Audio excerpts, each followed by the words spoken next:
So today's training is the process of identifying where a prospect's at.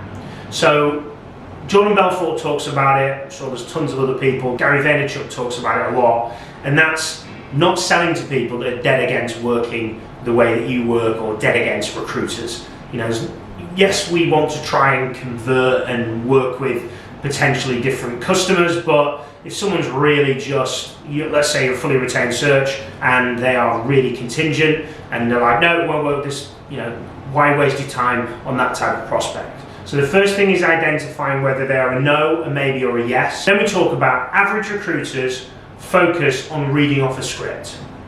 Good recruiters focus on reading off that script and following the process, but they're able to come off and start selling to a prospect. Great recruiters begin to qualify, question, and move the prospect's mindset. And that is what we discuss in today's training. We have, when we think about a prospect, we break them down into three areas. We have hard no's, maybes, and yeses. If they're not hard no, they're a maybe. Okay? So, okay recruiters ask questions on scripts and follow script.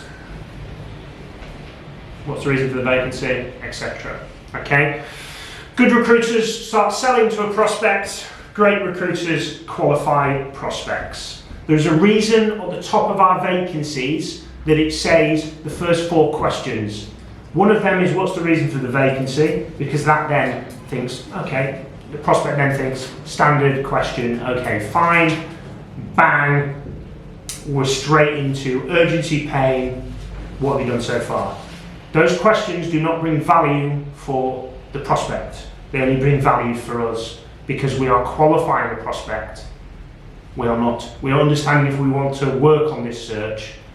Okay, you may take down the full search for the experience, okay, but you may hear, certainly with me and Jack, if we go through and those first 4 questions are absolute shit, we will not go any further.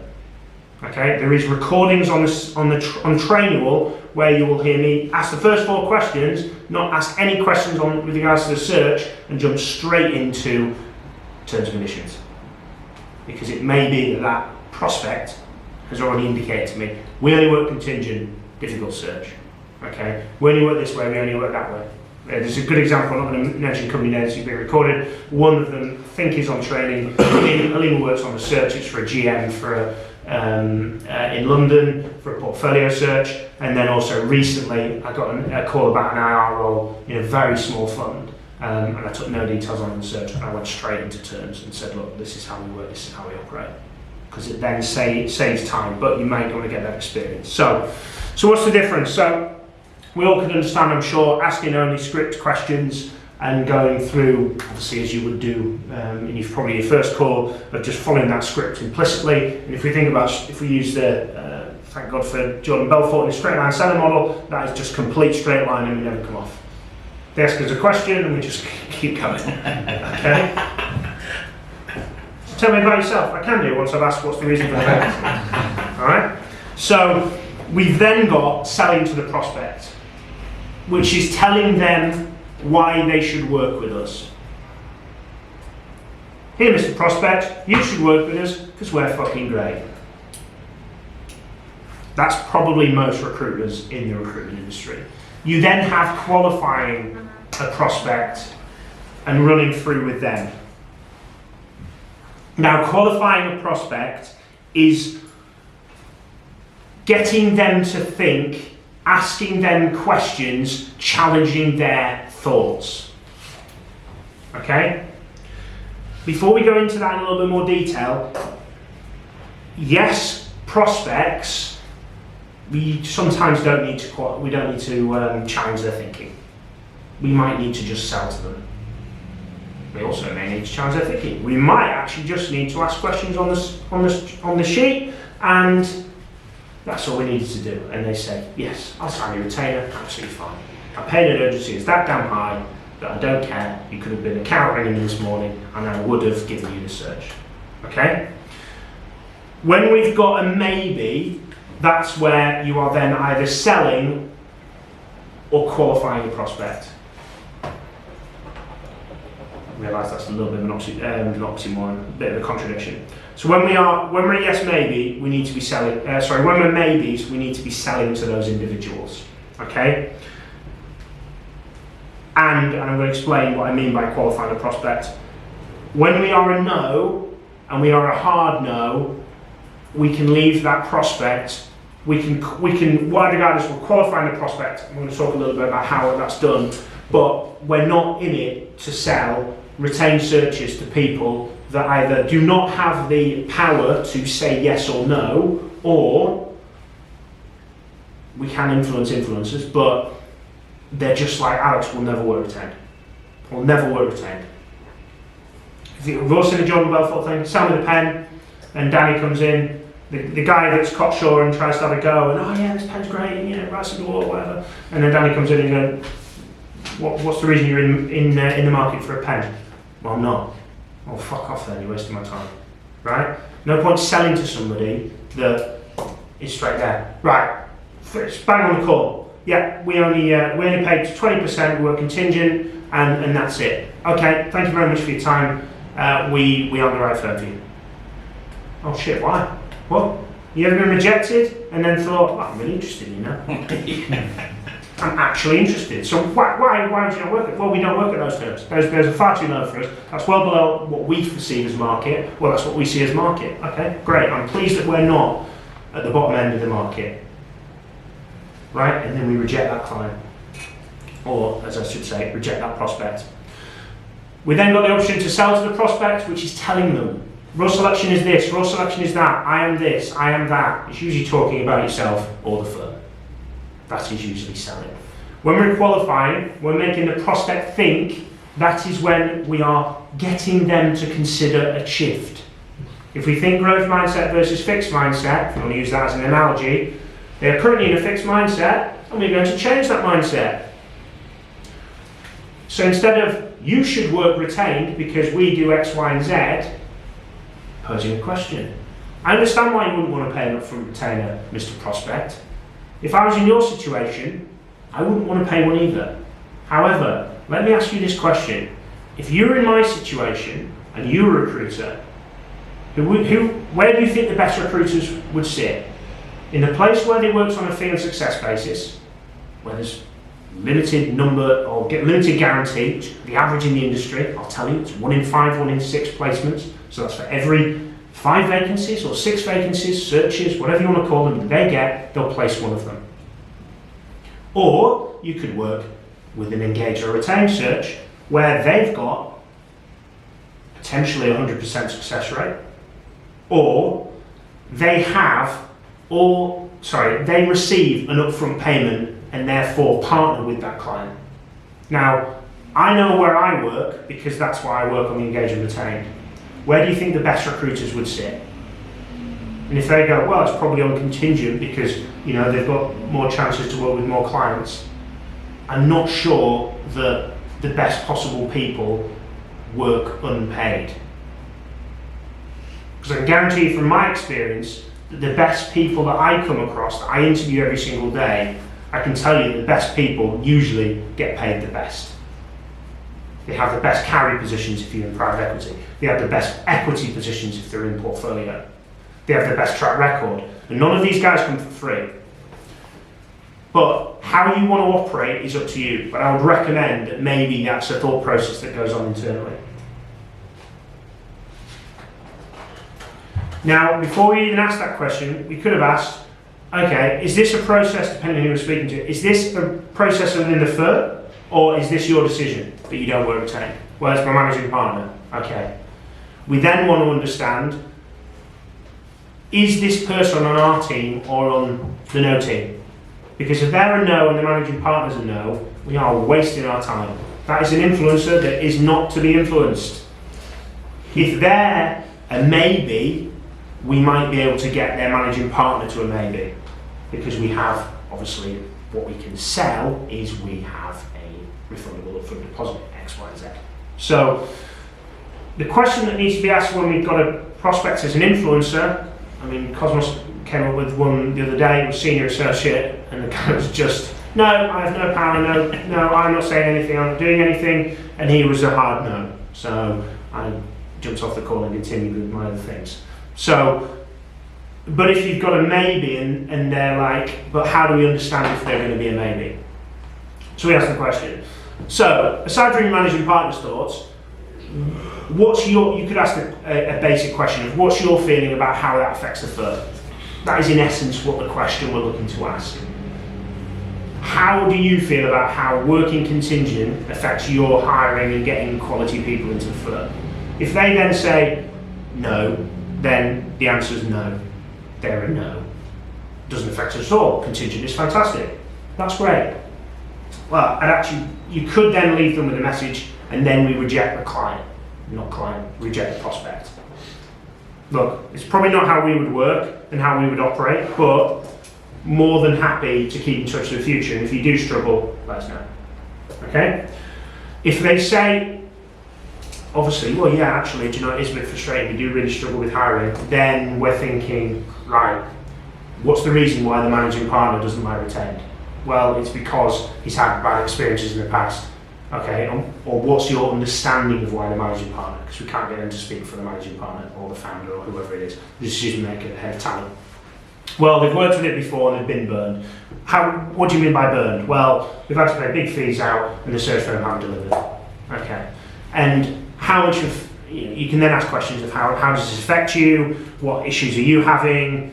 What's your team look like? Well, I'm a partner in a firm and I'm having to do associate, as they would put it, grunt work, or yeah, I'm a chief executive, the private equity firm won't let us go retain, and I've got no CFO for the last 12 months. I'm working with an insurance CFO who doesn't know what M&A is, and I've got 3 integrations, I'm trying to handle it all myself.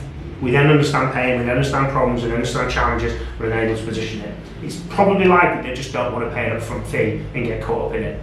Well, if I could structure something and spoke with your private equity firm and you, that meant that we could put a proposition together that alleviated their concern and worry, and there was a small upfront payment, and I'll give you a money back guarantee, would that be in a position where you'd be happy? Jesus Christ. And then you'll feel that they'll go, oh yeah, great, that'd be fantastic, and we can at least get our foot in the door. The PE firm may turn it down, the managing partner may turn it down, the CEO may turn it down if you're speaking to a CFO, but at least you're then trying to get your foot in the door.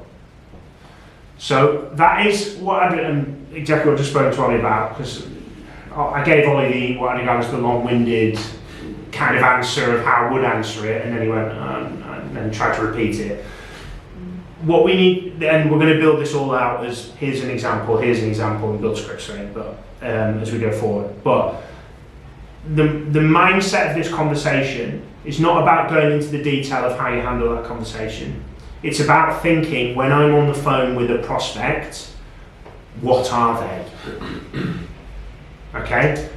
Shit salespeople will then use this as an excuse that, well, the prospect didn't want to buy. We don't use that as an excuse for the person not purchasing or not wanting to go with us. We still want to get better, and we'll practice against the no's and utilise our skill set and go, right, I'll treat this no like he could be a maybe, and I'll try and influence them. It might be that we try and influence a no because we think there's movement, but it's about thinking, is this person a hard no? Am I wasting my time?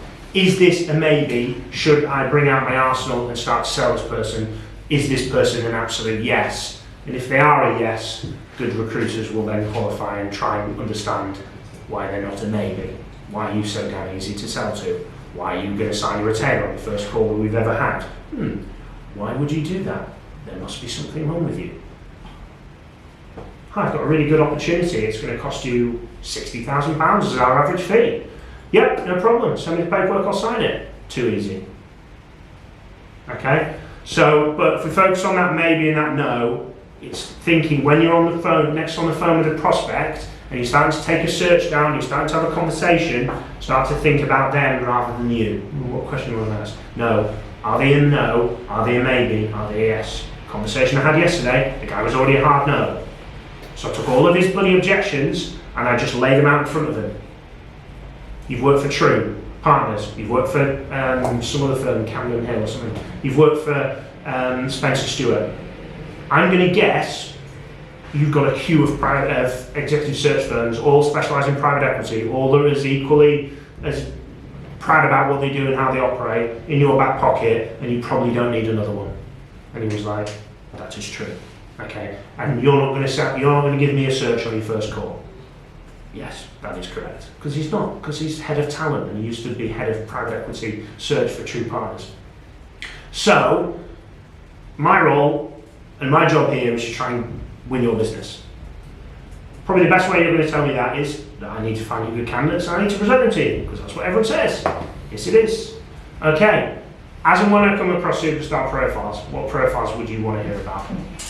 Now, how many times have we asked that question and somebody's gone, we're not hiring? No, depends on the situation. No, yeah, we're not hiring at the moment, don't want to see him, right? Diffused him with all the objections that he was already going to, he's just got him ready. He's like, no, we're not hiring, no, we're not doing this, no, we're not doing that. Right, so you've got 20, 30 portfolio companies and you're not hiring. I believe that.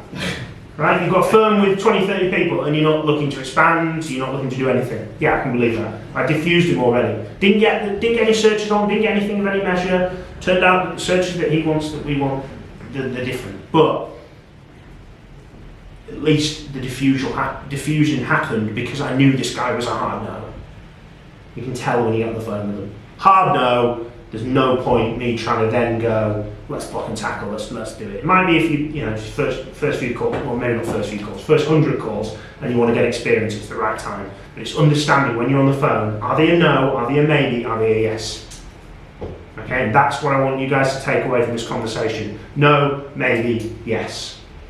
We will work on the nuances of what that looks like, of how do we can all read off a script, we've done enough of that. We're all beginning to be able to come off the straight line selling model and start to sell to somebody, but the next phase is then how do you begin to qualify, question and change the mind and their stance of somebody by challenging their thinking. One of those ways is by turning down business. Because I know, having been in recruitment for 10 plus years, that most recruiters are experts and specialists in every damn thing. And when you tell somebody that you will turn down their business and you will not work with them, it makes them think, these guys don't waste time. We don't do this, we don't do that. And you'll hear it in some of my calls. If you come to me and you ask me, I usually use the analogy of a developer because I've still no idea what a developer does. And that's what I say to them. If you come to me and ask me for a developer, I don't know what they do, I will not take that search. We do favours for the clients if they are really struggling and they don't know where to go. We will go one below C-suite or even sometimes two below C-suite. But the majority of what we do, 90%, is chief executive, CFO, COO appointments, not anything else. But don't come to me and complain because you were going to bring a search to us, but you've seen we're doing something. I would have told that client to go and look somewhere else before it happens. No, go have a conversation with someone else. We're going to be too expensive for this, we're going to be that, and then we'll work it. So it's that ability to be able to turn down business is your first step to better qualifying a prospect. And better qualifying is probably not the right phrase, but better qualifying and better change mindset selling to a prospect. But that is only one way. It's asking questions and making them think, and using logical and emotional arguments in order to come together.